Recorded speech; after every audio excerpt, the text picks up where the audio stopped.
Oui, bien, ndenge bimaka na bazamba kuna bimaka système to comprendre to mona ngana za déjà wana. Très bien.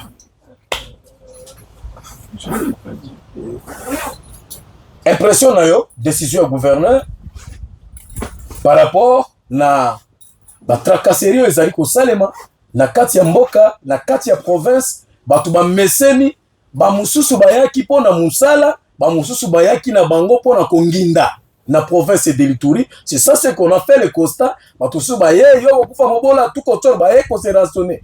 Yo uti ko yoka mutu anoje qui a porté parole lobi ke note et donc population azali mutu soki akutani na soda na zamba il faut se pelande ah sécurité na ngai komi garantie mais population a komi na niveau mongo okuta na boy akomi ko banga même na boulevard ya tomonaka ozomona penseur azana nzelo ozomona mutu amoni penseur akomi ko devie banzelo komi ko banga donc tozo kima civilo militaire bazo constater mais chez gouverneur de la province aye na décision na ye. Est-ce que cette décision sera respectée? Et puis quelle stratégie au complet à gouverneur pour biloko on est effectif na kati ya province l'étendue de la province? Vous avez le micro. Merci encore une fois.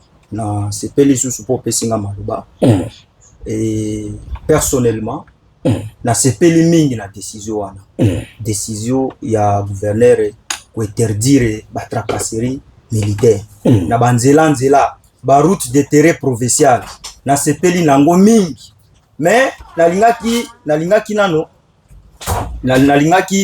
na bandanano ko féliciter parce que soki décision wana eyeboui eza pamba te décision wana soki gouverneur azui yango eza pamba te c'est pas pour rien qu'il a pris cette décision, cet arrêté interdisant aux militaires de tracasser la population. Eza pamba te eza pona ba pression oyo ye azui pona ba dénonciation oyo ye azui ba dénonciation wana euti wapi e bandi awa na émission na yo wana eza émission moko malamu yo evitaka batu oyo bazo dénoncer bazo loba makambo ezo tambola te.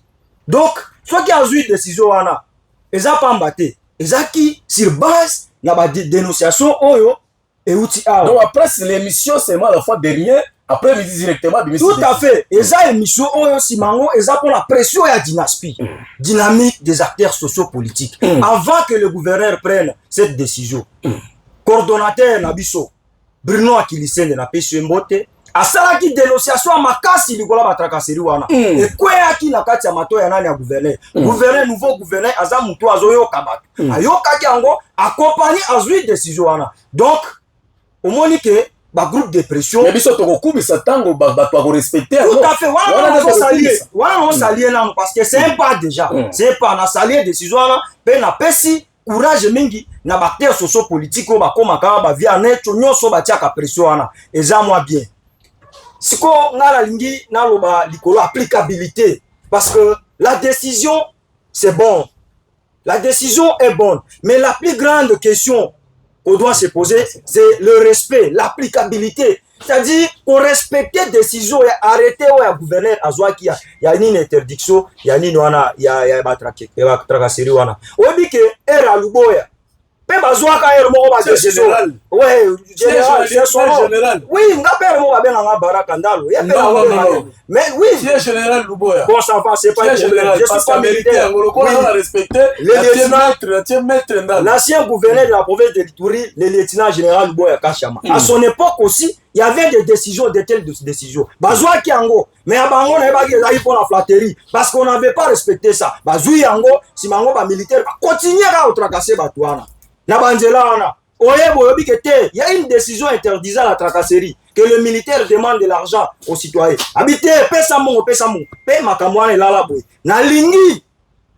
Boronez à la jurisprudence, c'est-à-dire, ma kamouane s'est répété, et la gouverneur Gabi.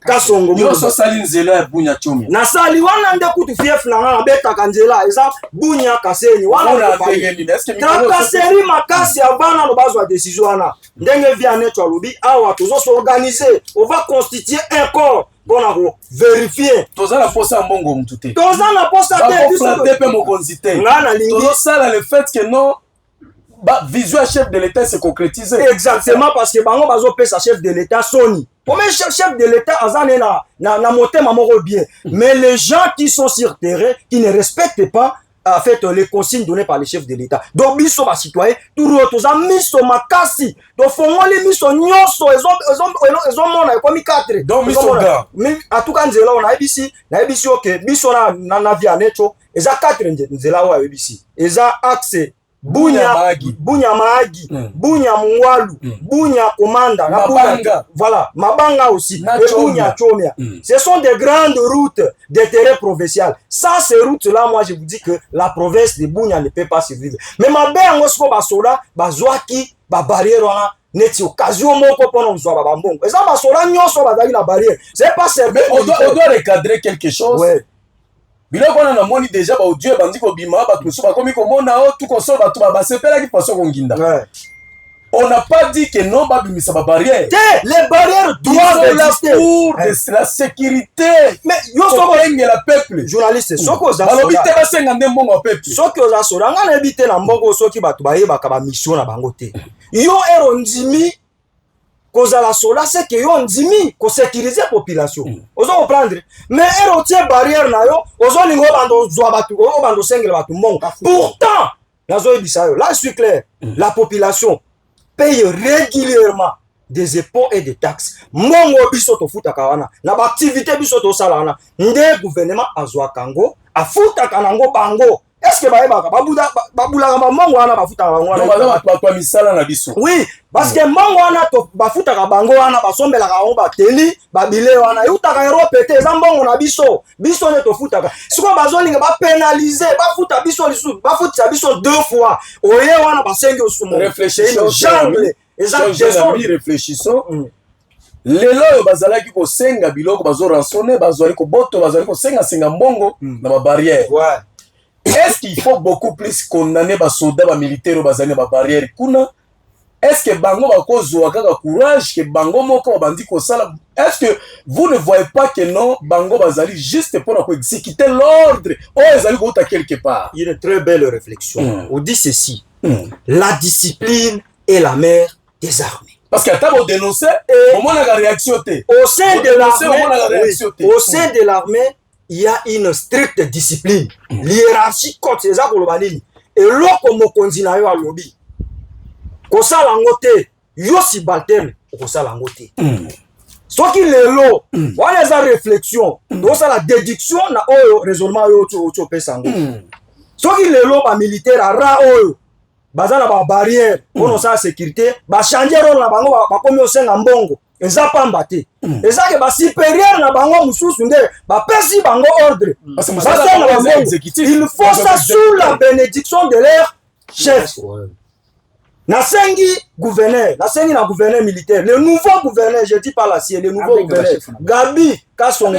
À ça la réunion, na ba commandant bataillon, ba commandant régiment, nyonso ba superviser ba douana. Alo ba ke ba douana, ba te ba tuna bango na ba respecter décision. On dit que si le plan du droit, ceux qui ba militaire wana ba tosi ba décision, arrêter à gouverneur ante. Et ça ba sanction pénale. Parce que déjà ils ont violation à consigne, ils ont infraction et pas bango. Le gouverneur a dit que un militaire ne puisse pas demander l'argent à un civil. Code pénal militaire. Oui. Na code pénal, na pénal congolais ordinaire, ils ont rébellion parce que rébellion ils ont aussi mandou quitté. Donc, on va se rebeller. Le fait oui, ça c'est bon. Il y a une décision. Oui, créer leur bande. Ils ont créé tout le coup à bateau social. La rébellion, la rébellion n'est pas seulement le fait de prendre les armes contre la République. Non, c'est le fait de ne pas obéir à une décision autoritaire ou administrative. Chef gouverneur, il y a un lobby que Oyoana basala ngote. Soit qui basengi mon la population. Ba population wana na beta Swahili na beti kingwana kama soda anakulombea wewe franga ku barriere katala kuleta franga na lala pale ita nini sécurité ita hata kunini bunya huku batakuwa batafunga ile pale ita da journaliste katala kuleta franga parce que mkubwa yetu gouverneur Gabi Kassongo le nouveau gouverneur anakatala raia kuleta franga na soda. Musikia ile musileta franga hata iko je musileta. Ile mina pika musumari na mina sema basileta franga na basoda. basoda banapataka salaire yabo bofungula macho mufungula masikio na mufungula mecho ke soda asilombia we franga ile mi nasema na nyi muaplike yao iko droit yenu nde yango wana nalingi nazonga likolo applicabilité d'ailleurs nao soutenir nano proposition ya Via Necho Baby parce que la décision doit être respectée. La mise en œuvre. Mais ils ont respecté. Oui. Qui président déjà. Exact. Non, non. Moi, il a côté en direct. Ouais. À lobby bilo, bimisi ba plan. Ouais. Ngana yo qui cher de poule. Ouais. Je pense que heureusement ba c'est la sécurité ba tuyo bazali koyoka. À lobby que non kobanda donc place yo ezali kozala contrôler na commandant régiment ya Mungwalu.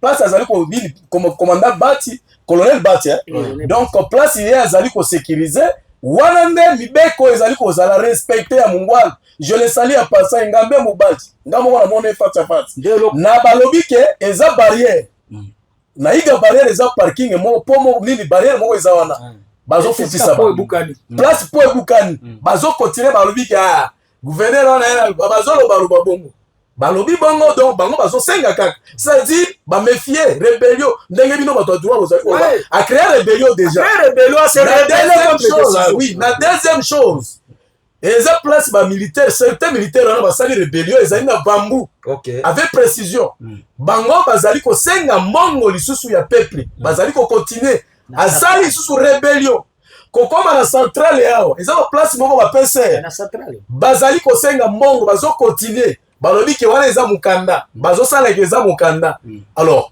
message no kolobela gouverneur par rapport à cela parce que ato yebi na bato chomia to be wa leader a chomia bo benga biso pe allez-y omoni solution proposition moko na pesa ki yango na baki ke il faut pour décision à gouverneur wana eza respecter à ça la réunion moko stratégique na ba commandant ya bataillon na ba commandant ya régiment nyonso parce que moni ba militaire wana baza na ba barrière wana baza na ba chef na bango ba chef locaux na bango nde ba commandant wana asala réunion moko na ba konziana apesa bango importance wana pe ayebisa bango ke soki militaire oyo aza sous commandement na yo ake otia barrière pe asongi mbongo akobetama na miboko. Merci beaucoup. Yango eloko tolingaki toloba na renforcer pe eloko Via Necho alobaki pona po décision wana ezala efficace pe po ba militaire bato sanga il faut ati ata ba 4 problème ki 8 jeep ngana nakoloba ta 16 parce que mbongo ezali carburant wana ekoloba eloko te batie ta 16 jeep na axe ya Bunya Magi batie 4 Bunya Mungwalu 4 na Bunya Chome ya 4 Bunya commanda 4 mais ba rotia bango ba kota pe na cop ba kota te parce que mutu alala gazo réfléchir ka kodinda parce que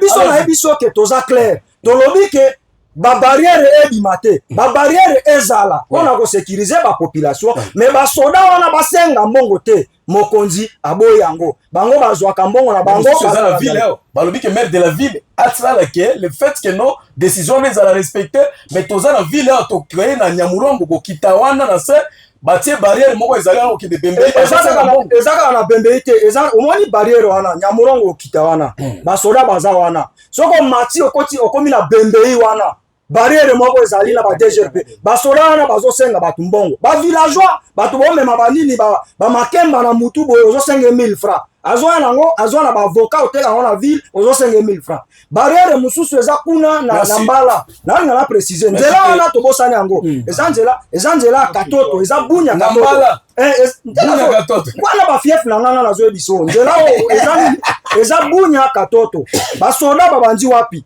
awa na bembei awa na ponya murongo oui Nyamurongo wana mona ngamo wana zakanisa anetwa kosi moi na kendeki basengi mengana pesa yite miso makasi ndoki basoda wana batika bazala wana me batika kosenga batu mbongo barrière eza na bembei wana bajo wana pe batika kosenga batu mbongo barrière mususu eza na mbala ya basoda tala ba village mais il faut que ndomo de langano biso na ba Via Necho to tia moyen na biso na barrière mususu eza kuna na Kinyaza wana eza komata na katoto libala batika tolingi tracasserie. Très bien messieurs dames bozai belo bitandoko oyo alobi bonjour Samuel ndenge mission na yo esali saka province de l'Ituri nazo senga le nouveau gouverneur militaire de prendre à charge émission na yo po ezo sunga bakonzi ya mboka makasi Baraka Jean ke kouta teleka mais soki gouverneur a continuer philosophie ya bongo na kolingana li ya pekunyo ya kopesi mais soki ya koti pe na ba mafia ngana za kuna te.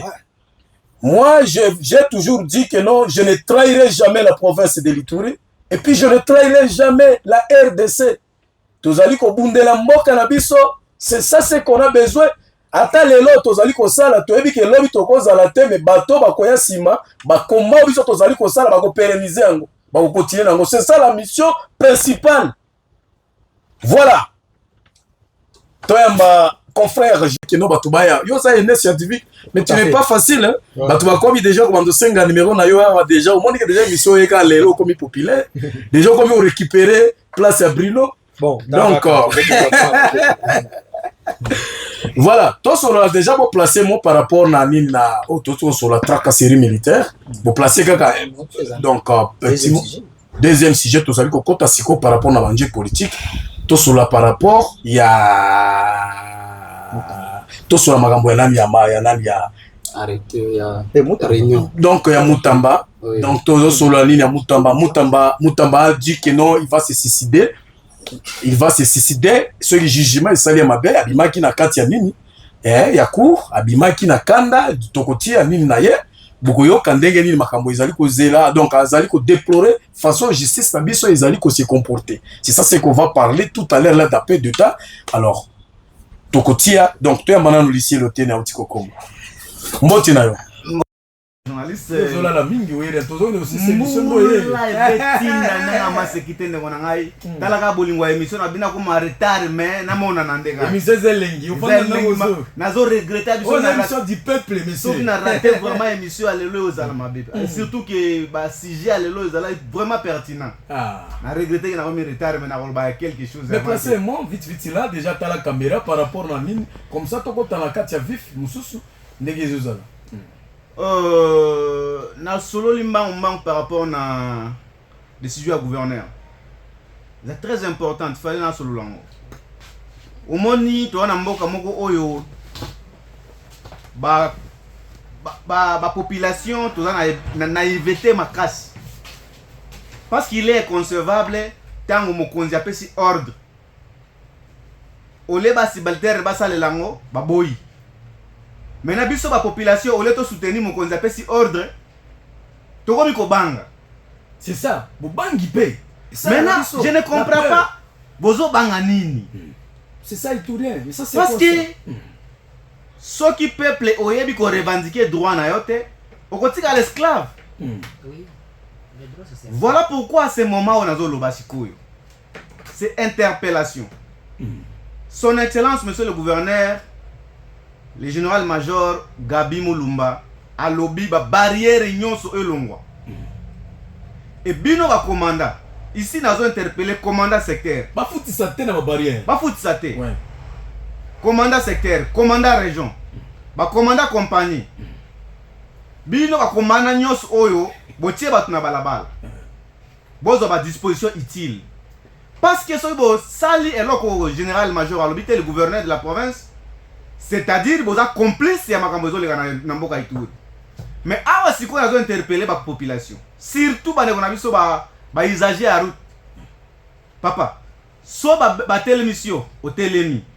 Pesa mbongo boya ko pesa te. Yami balé aye. Yami so ko komi 10, bo komi 50. Bo fungo la porte wana na makasi bokini. Parce que so ki bo se libérer te bon quand il y a des esclaves et des soldats, la population va se libérer. Bon se libérer. Parce que les soldats wana pas comme ça la commerce. Pas comme ça ah commandant il n'a pas accepté les arambons. Commandant il n'a pas accepté les arambons. Oh peut un rapport. Biso en tant que parti au pouvoir, toujours soutenir le général-major Gabi Kassongo. Gabi Kassongo le gouverneur de la province. Parce que biso tolba toujours il dépêche toza au service du peuple. Le peuple d'abord. So bino ba soda boza na nzela au lieu bo traquer ba groupe armé bo vandeli ko traquer ba population cette fois là bo ko tso na nzela na bino population réveillez-vous partout où bozali bo se réveiller bo se libérer contre oppression au bozo zo na kati est-ce qu'il y a un qu'on a respecté selon vous? Parce que ce n'est pas, il n'est pas le premier pour vous qui a sorti votre décision. S'il vous plaît, vous êtes au moins président et à ce qu'on bengi en direct. Et Zali na place à Tangi par exemple, mboka na bengi nini? Zali Satrale, Bambou, et Zali pe na nini na, et Zali pe na nini na Nizia on a barrière. Batu ba komi ko foot bazale ko balobaka bongo yepe akote batu bazo foot sakaka ba sali rébellion contre décision ya gouverneur okolo banini ne yango nazo continuer ko interpeller population gouverneur asi apesi mot d'ordre maintenant population il faut pas boya que ba continuer ko la maltraiter na basoda ba na nzela wa na lobi boy soki yo population ye otamboli yo moko basengi yo mbongo boya ko pesa Yami balé à quoi à Kokuta, Yami ça, ceux qui vont comme déjà 10, 15, 20, vont se libérer. Et ceux qui vont se libérer, il faut savoir que nous sommes là pour le peuple. Le pouvoir, c'est pour le peuple, par le peuple. Et oui. Alors, moi dans la terre, oh yo mo de rejoindre Baka, mi so mboy. Muso mboy. Boye kanandela, moninga na okangele makof. Ceux qui pour se libérer, il faut accepter de se libérer par la force. Et surtout qu'il y a déjà le mot d'ordre. Beaucoup de nos commerçants.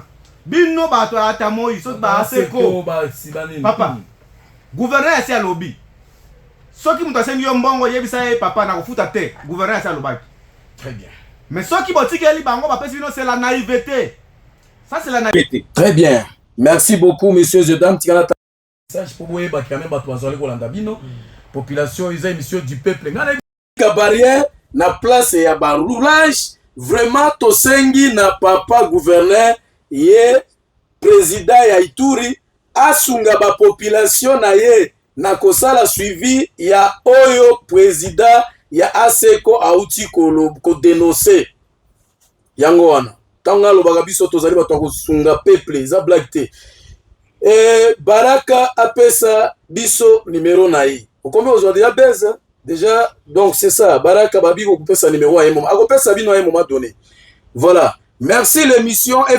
félicitations au gouverneur militaire. D'ici quelques semaines, je vais faire route jusqu'à Mahagi via Chomia. Mais déjà le voyage que je prépare, je voyais comme si je prépare un combat avec ces militaires. Car dernièrement, un militaire a tracassé mon petit jusqu'à lui demander de regarder le soleil. J'étais énervé, mais il n'y avait pas le choix. Mais si c'était moi, il devait tirer sur moi de la part de l'étudiant Salomon depuis Simbiliabo. Ngaite, boyoki biloko. Tala moi. Eza lokola rebelle robelaka anecho kotanga na bisika de ba groupe armé, balobi sokola makila so sokoli to lembo, asokoli makila lokola mai anecho. Nde militaire asala population boy. Boyoki biloko wana. Otali moi, tala moi. C'est une torture. Vraiment, c'est grave. Mon gouverneur, je suis prêt pour te soutenir. Alors, c'est pas. Mon philosophie, aider Itour, rassembler Itour, pacifier Itour, je suis derrière vous. Mais ce qui est la mafia, je suis chrétien. L'église. Priez pour la nazana paix spirituelle bazali kwa kadrengai lokola ya azali na ba avakama azali na batunaye. Bonjour, les militaires demandent encore l'argent au fourneur de lait au vu de tout le monde, même hier. De lait ici c'est trop proche, c'est proche. Aïe aïe aïe aïe aïe aïe aïe aïe. Mais on les a maire de la ville parce que balobi qu'il y a des fois talé là. Ils ont la carte ville, il faut aller là ça le rapport. Bonjour Samy et les co-débatteurs à la radio, félicitations à tous. Ba soldat ku barrière abakuake na relève ou bien ni consigne c'est relève yo sale matin ba sengi relève fait sale makape ba ye ba bimi ba musu ba koti. Bonjour à l'émission, à mon émission, c'est moi artiste musicien rappelle tout comme ça depuis l'OPA ça mais décision de monsieur gouverneur militaire n'est pas respectée à la route nationale V7. Donc RN27, monsieur le gouverneur, mon gouverneur, le patron, l'exécutif provincial, chef de l'état de l'Ituri. RN27, Magambo, défi est énorme. biloko bato bafanda na province bato bazonginda omeki koloba boye oyoki déjà biloko ba menace. Bonjour Samy et les co-débatteurs à la radio, félicitations à tous, vraiment vous êtes exceptionnels, merci beaucoup. Nazali wana pona bino to tie déjà mutuba kata pona nini tozali na kati ya risque awa na délai bazo senga mbongo mais azomona bon nayebi te basi balobi atalela délai wana basoda bazo senga mbongo bokende wana service à sécurité délai zo senga mbongo déjà branché depuis Telega merci beaucoup Telega za wapi anecho ndo koiba Telega za na ndurumu nasuka irumu oh ya lobby merci l'émission félicitations. Oui, à l'objet que note soleil donc que merci pour la sélection lelo. Donc à ce pays na ba jeune no ba tirer ba to fima. Oui, à l'objet que bonjour, c'est Isaac Bloch, grand auditeur de l'émission politique et suis toujours branché, ni grand auditeur de l'émission politique de Pindibé. Je t'aime beaucoup. Ah, merci beaucoup na kolingangai. Nous sommes là, tozali kosala biloko wana tozo bimisa soni na miso ba ituria miso mboi fo bolongo nango. Bonjour papa Samy toza déjà branché ngai Elia Linji eza kati ya barrière na lopa Elia. Ah, lobela nga Elia kuna eza ndenge nini? Tozo accompagner le gouverneur de la province par rapport à biloko azali kosala wana lobika bonjour na moni déjà apparemment cause l'autorité un service à l'état mais so benga ndenge na moni. Bonjour journaliste politique de la ville. En dehors de la ville, il y a la tracasserie routière. Mais dans la ville de Bunia, c'est que les agents de l'ordre font, c'est inadmissible. Les patrouilleurs et demandent la carte, tu leur donnes. Et après, ils te demandent palata. Si ça n'est pas, ils demandent 10 000 francs. Si tu dis, tu n'as pas, il te contrôle dans tes poches. Ça c'est quel pays? On doit laver les mémoires des soi-disant militaires. Non, ce sont des militaires.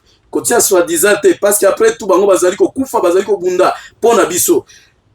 Ou policière. Donc, il faut que le tracasserie ici là. Ba dénoncer les sous-soawa, albi que la diangenda c'est catastrophique, bazaka na butuana. Ah, diangenda, qu'est-ce qui se passe? Donc balobi la diangenda na soirée tout le coup. Donc batuba même ba soda policier ba komi ko wela patrouille. Mikolo na mon na système batu bazo wela patrouille batu bazo linga ba kende ba barrière tout koso. Donc batu ba komi ko tala ndembongo. Bongo za matata. Bonjour papa Samy, kitu anacho anasema ni kweli wakamate wa groupe armé ya Ituri yote wabaintegre ku FARDC. Juu Kunyakunde walikuwa wengi na walingara ndani ya teni, walikuwa informe wengine wangishe wao, vita inaisha. Bon, na yebite bakonja mboka service de sécurité bogoye bandenge ni boko sala. Oh là là là là là là là, ils avaient ma guerrière. Bonjour notre journaliste aimable, Jusile de Colomani. Merci Jusile de Colomani. J'étais là la fois derrière Jusile na Colomani, mais biso tozali batumogo, tozali kola ba monstre.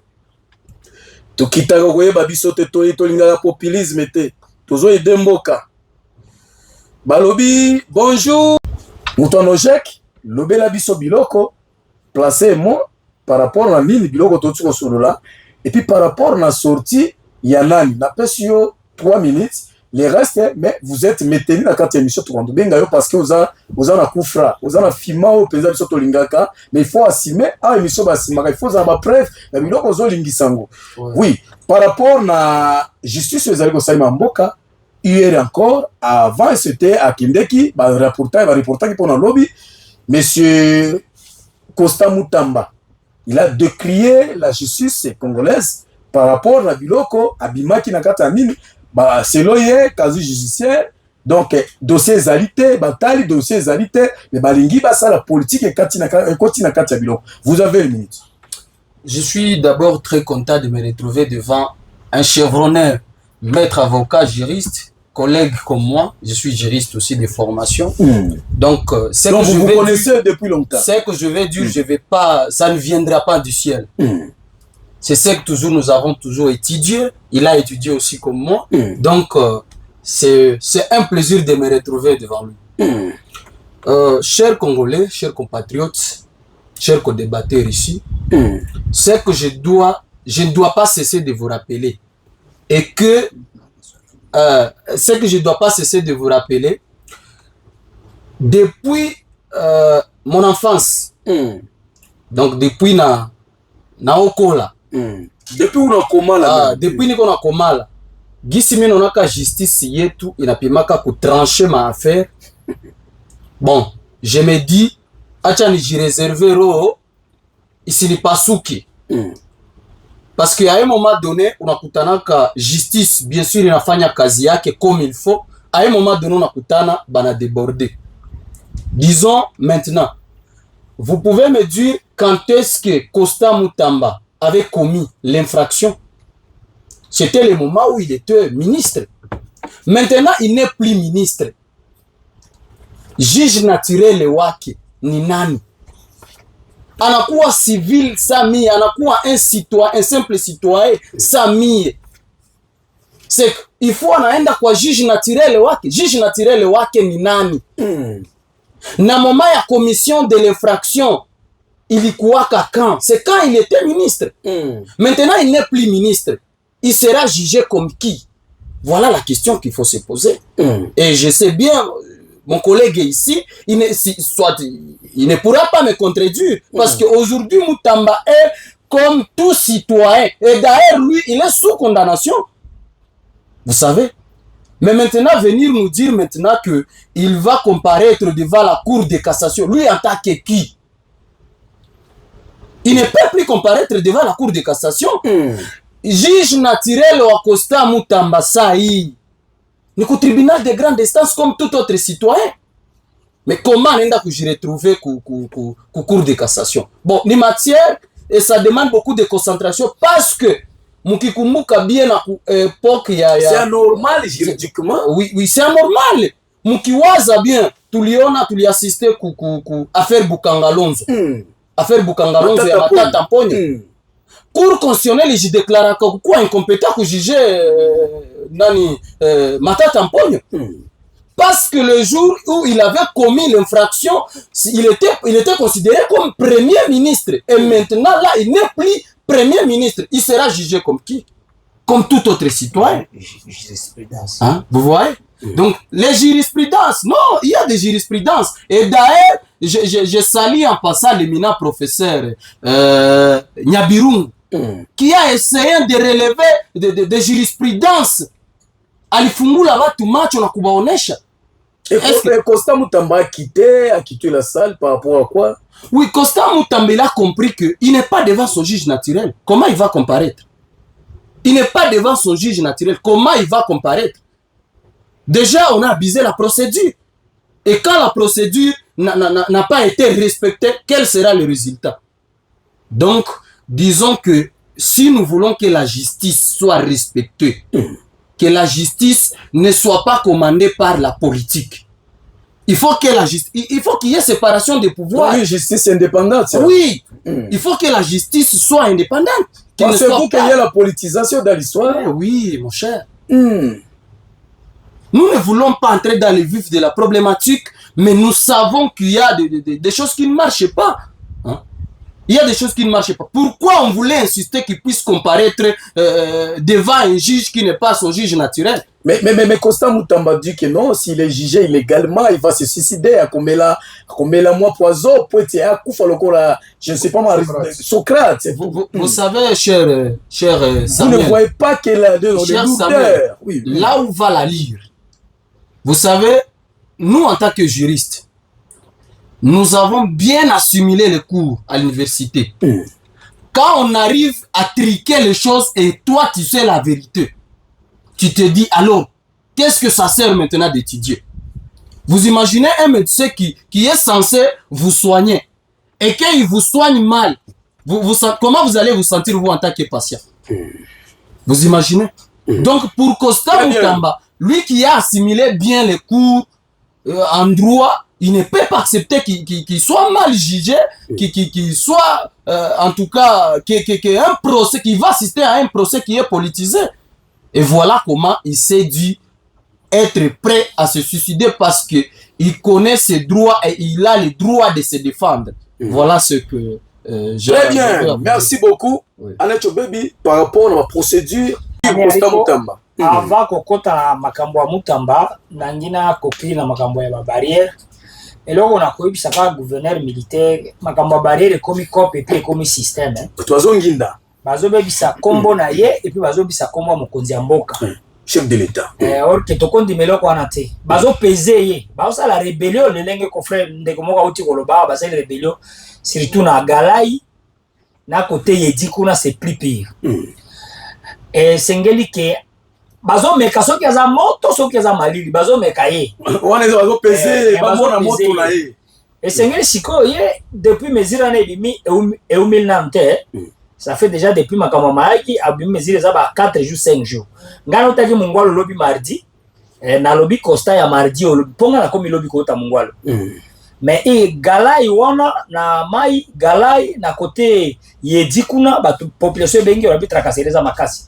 nous on croit la semaine au kokende kosila écoute ba tunyo so basi ba respecter sengeli kaka ayo ka ba recommandation ba pesi apesa commandant secteur na ba commandant région ba pesa ordre moko ferme na troupe na bango makamwane kosila na bato ambasa bazo la côté ba vakubi kuna ba bazo kisa ba tuna bisi okiti mutu nyonso na profiter ko la ce message na population ba juriste bazawa doyen azawa lycée ba mususu basisi sikape bazano fresh bazawa kozanga carte à roleme za infraction te jamais na moni OPG ou bien magistrat a condamné mutu pona kozanga carte à rolema et puis soda azana droit kosenga IPM te mokolo maire de la ville kosala recouvrement ya kozanga IPM a ko utiliser police par DCT et puis na yosi ba faire DC ba yeba njela kuna kozanga carte à rolema ezala ngo fractier te po ekpeyaka ezikaka pe bosoki ekpeyite mutu akomi étranger mais nacho danger pe ezali na kati ya biloko wana ntango par exemple bazosengaka mbongo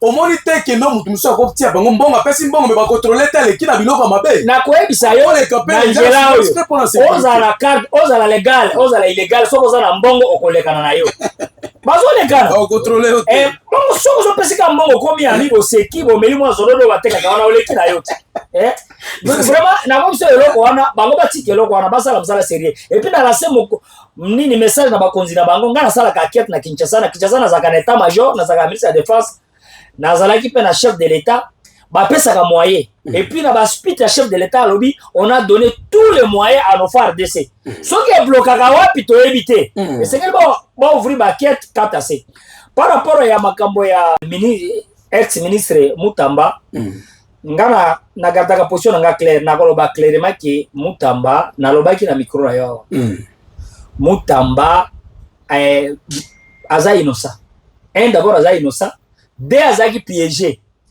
na banda koloba tangu akomi na parlement abandi koloba j'ai senti l'odeur de la gouvernement nalobaki ange bakokanga ye tangu aza attaqué baviane ya cour constitutionnelle bavie wana bavie nanga kamuleta banani yo moko talaka bavie wana donc vérité twalingi vérité premier ministre et puis na relevaki nalobi ke lui en état ministre d'état na maye nanga muke ponga nasali SPA nasali relation internationale muke pendant 2 ans à l'université nalobaki clairement soki tomoni institution lolenge eza Mutamba na audace azaki nango na makambo bandaki koloba alekisaki niveau na sasi nilo bonga na yebaki nanga chef de l'état nde azopesa loi po yeba banda koloba tout ce que je disais j'ai dit au nom du chef de l'état mais tango balache bakangi na mandako za intervention ya chef de l'état na mwana po na nini na lobi boy tango naza na Kinshasa tango tosali émission moko na radio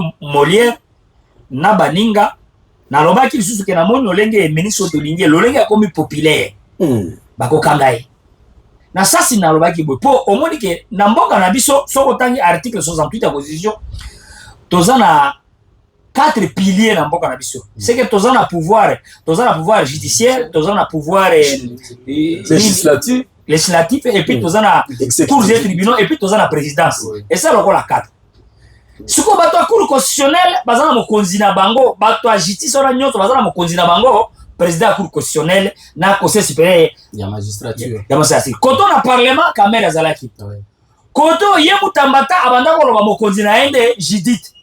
Siko na mokonzi na ye abandaki deja amonaki détournement. Yo za na kati ya bateau. Yo moko zo tobola bateau ma ye kota. Babo zo lokola yona babwaki yo na mai. C'est que ye donc voulez-vous dire que non, c'est donc la chose est politisée. C'est purement politique. Politisé. Ngana lobi ata mutu nyonso na lobaka ke Mutambete innocent ba politisé po exa audace na ye ezaki akende malembe ezaki abanda makambo ya bandaki wana na ba 2000 mais il est révolutionnaire.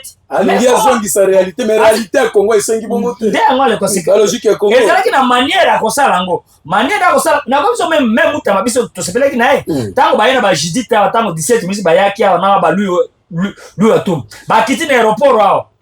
Ba tolie balanda premier ministre bakimeli te Mutamba kimiti akomi pembeni nga lobi bato bakolokela nga makambo. Donc Mutamba komi célèbre. Mokonzi azawa bazolanda nde bato balandi nde ye bapeomi akopoxe wana na bambunda oye balanda nde mokonzi oyo ye balandi ye ese te mokonzi moko aza grand na nga lobi omoni akosikola boloko baokanga ye baokanga ye seke kokanga Mutamba ezalaki déjà prémédité kokanga ye ezalaki déjà prémédité.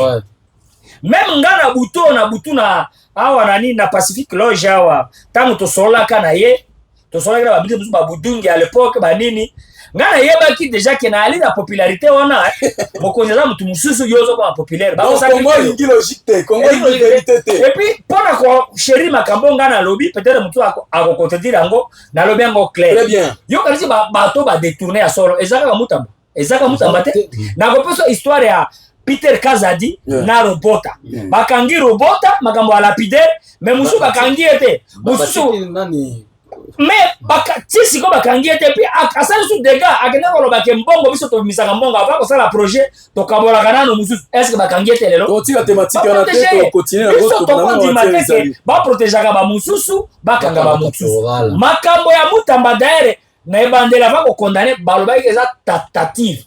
Il existe tatative na muto ya sali eza des choses différentes. Bato basali bakangi bangote. Muto ya tate de azo mais comment Maître Ndalo, nous sommes dans quel pays? On est où là? Très bien. Maître tango ko quitter na kati ya sali babenga ngonini. Première audience après abimaki na audience nde yango wana. Alors, vous avez le micro. Merci observation na yo. Merci ndeko journaliste na kobanda na koshike ndenge osengela biso to bandana na koshike na première peuple ça au numéro na peuple sengi numéro na no pesa yo na chité peuple européen ça na chité très bien les na lingina sa moi conclusion na thématique yo to abordaki ya arrêté ya gouverneur interdisant la tracasserie Kosovo na monique to tanga ba nani ba citoyen awa mutu moko afundi kabike na délai awa pene basoda bazosenga mbongo aussi il y a des messages ezaliens na ville bazosenga ka mbongo bato mususu toyoki pe président ya nini ya seko atangi komba ba barrière atangi komba ba barrière ebandi eza identifié bazosenga mbongo atata musu tisi ko bazosenga mbongo bazosenga longa loko na kosenga na osenga na gouverneur le général major Gabi Mulumba atia rigueur makasi ACDT parce que population bazo côté les colons na est-ce qu'il n'y a pas décision na wana équipe moko ya filature zela il faut ça équipe moko ya filature oui décision na wana soki simbi c'est pour renforcer les confiance makasi attrayer na population bandela mwana bandela zongela mwana alobi ke c'est comme recommandation aussi na bi ke soki décision ya mboyo gouverneur asimbi yango ba respecter yango ba militaire ba tiki osenga ba citoyen mbongo et qu'on renforcer confiance ya ye na population voilà. Parce que pour gouverner il faut avoir la confiance si vous n'avez pas s'il y a crise de confiance entre l'autorité et les dirigeants il y a pas la gestion parce que on dirait que décision mais ça là qui a planté à cause de la population ba ozaka na image o abimisa ba décision mais bato sakate donc nazo interpeller atia penza Rigueur na kati ya rigueur biloko. makasi Nazo po ba basoda stratégie. batika kotracase bato na bapopulation mpe bafuta mbongo te ndenge doyen alobaki atuka bango mpe baza na responsabilité soki basengi yo mbongo fanda wana mosusu aye fanda to bokomi se kati bokomonaki bato wana basede nde yango wana. Alors, la dossier ya Mutamba, je pense que c'est éthique, mais également juridique. Mais il faut bien appeler député na bango, député na bango, bango pour la pression. Tout à fait. Je vais quand même intervenir d'une façon comme un juriste en fait. Mutamba a quitté l'audience. Je pense que c'était avant-hier. Il a quitté l'audience. Il évoque deux raisons. La première raison, il dit quoi? Que ces préalables qu'il a soulevés n'ont pas été respectés. De deux, il dit que il a introduit, il a fait une citation directe contre le greffier qui était venu chez lui, qui dirait selon lui que il a laissé la citation à prévenir, pourtant il n'était pas venu. Donc pour Mutamba, c'était déjà faux commis par ces greffiers-là. Lui, il a estimé que c'est une infraction commise par ces greffiers près la cour de cassation. Il avait introduit, je ne sais pas comment il avait procédé. Il a dit qu'il a introduit une citation directe contre ces greffiers-là. Malheureusement, le tribunal de grande instance a refusé de statuer sur cette affaire. Deux, il dit qu'il a évoqué le préalable. Préalable qu'il a évoqué, il dit quoi? Il dit que lui, il n'est pas justiciable devant la cour de cassation. Mais c'est un faux débat. Mutamba, c'est un juriste, c'est un avocat. Comment il dit qu'il n'est pas justiciable devant la cour de cassation? À droit. Qu'est-ce qui compte? Le moment de la commission des faits. C'est à ce moment-là que l'infraction se cristallise. Mutamba est présumé aujourd'hui détourné. Il a détourné quand il était ministre d'État chargé de à pleine fonction. Et la prescription est encore. Mais aujourd'hui, on le poursuit pour détournement.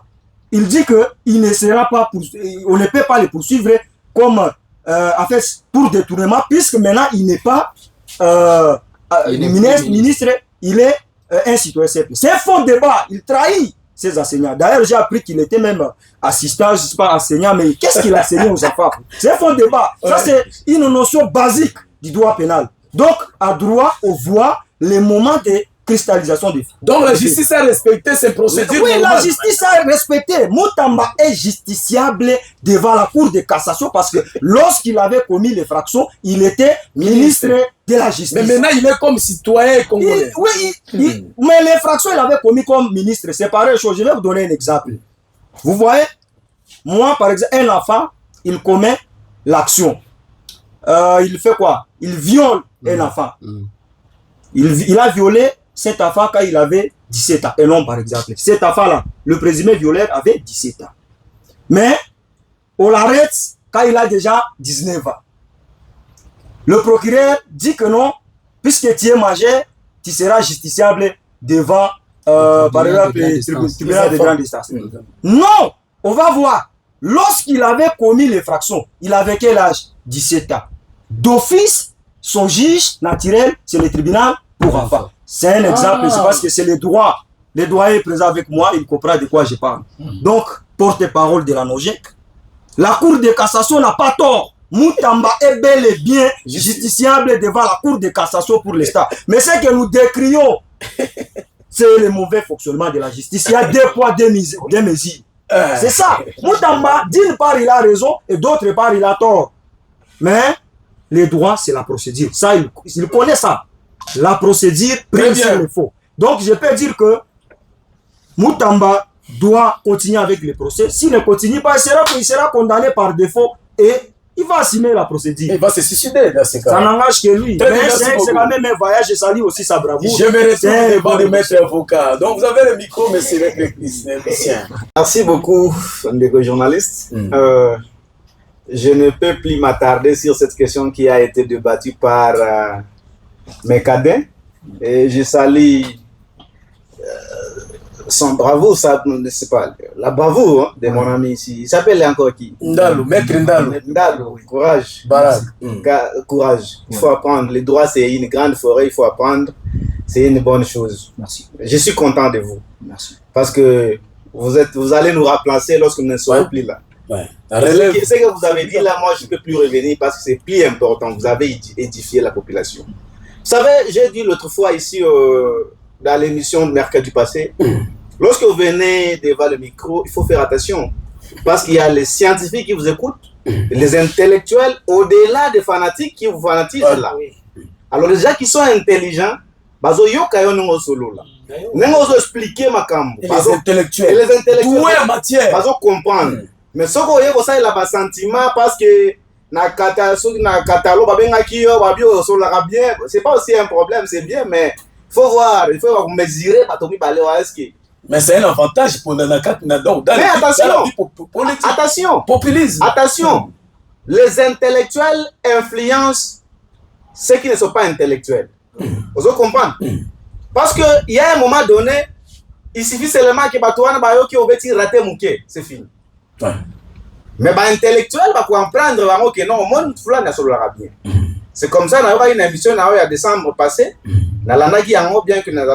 y a les gens qui donnaient le point de vue par rapport à Malam, sentimentaliste. Alors il faut prendre compte de tout ça. Ils ont cité les noms. Ils ont cité les noms. Alors moi je voulais plus m'attarder sur la question de Moutamba. Moi je voulais revenir sur la question Yabiso Awanaituri. Question Yamine. Hein? Question ya mine, na comme la question ya mine, exploitation minière. Cher ami, Grâce, il avait raison. Il y a des choses qui se passent. Et aujourd'hui, je donne raison à mon ami à ma droite, n'acharne contre c'est pas moi, le directeur provincial de CCF. Les exploitations illicites. Non, Léon. Ouais. Il y a des choses graves. Il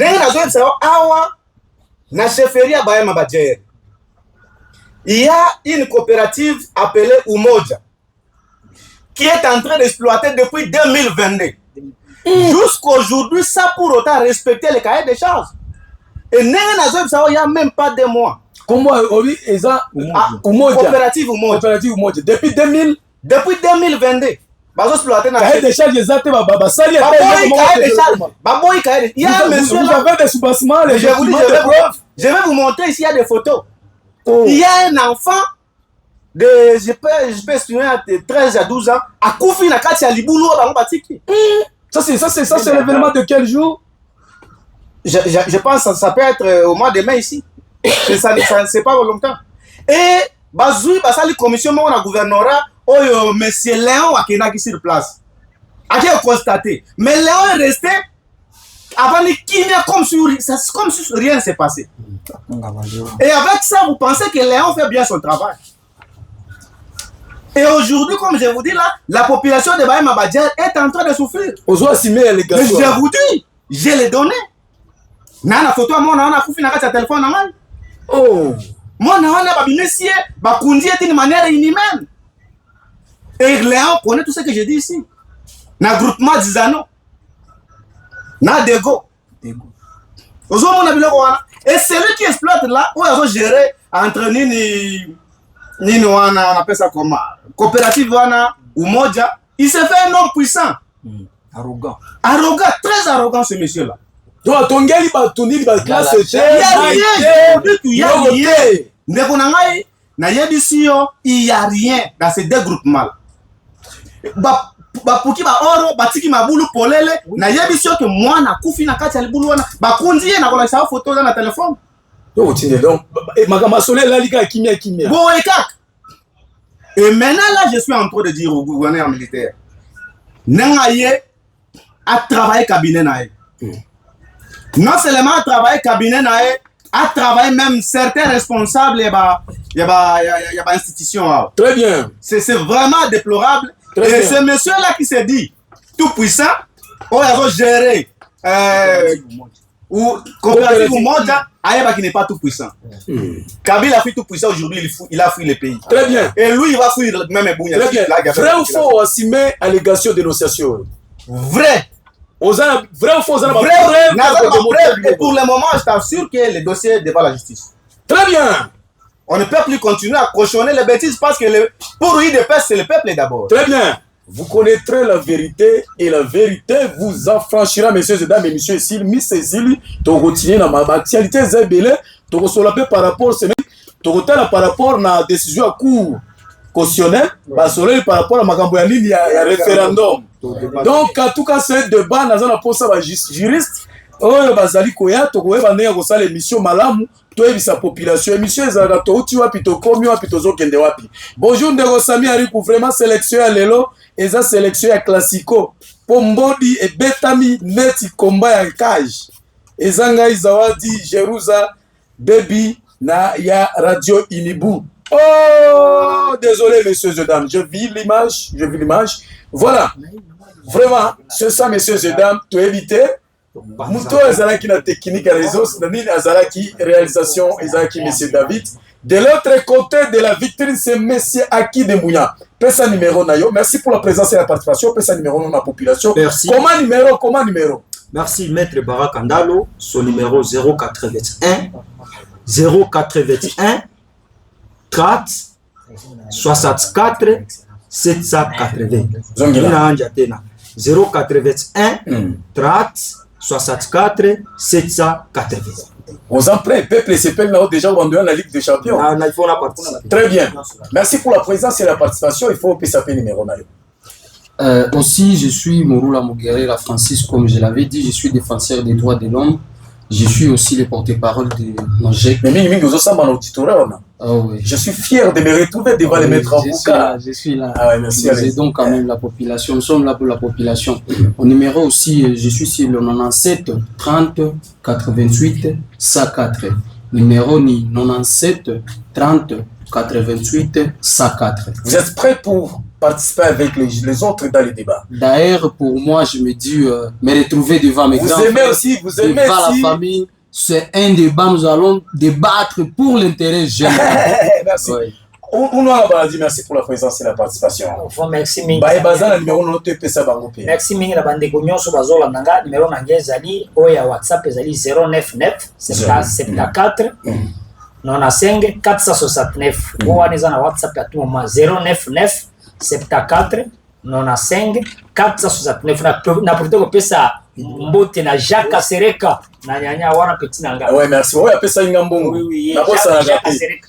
Merci pour la présence et la passation, maître Lycée L'Hôtel malgré le temps, mais prochainement on va débattre parce que dossier à cours constitutionnel, il faut tomber, il faut gérer cette base à la France, na beta bango babilo ko babimisango. Ça pourquoi sangai. Oui, merci beaucoup ndeko journaliste na sepeli nazo continuer ko yebisa son excellence monsieur le gouverneur Gabi Mulumba qui bakanga musala ya coopérative umoja na territoire ya Njugu na cheferia ba Bajer. Bandela biloko wana. Na lobi boy.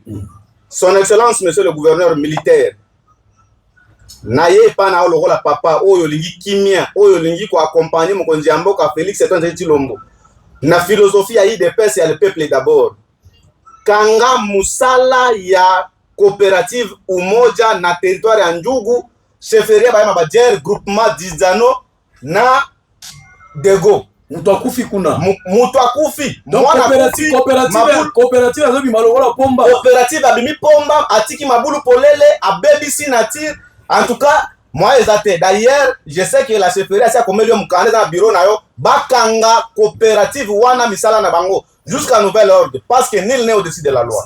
Merci beaucoup. Numéro nanga Ariku Samuel, numéro wana mutu nyonso azali bato ko trakasenga.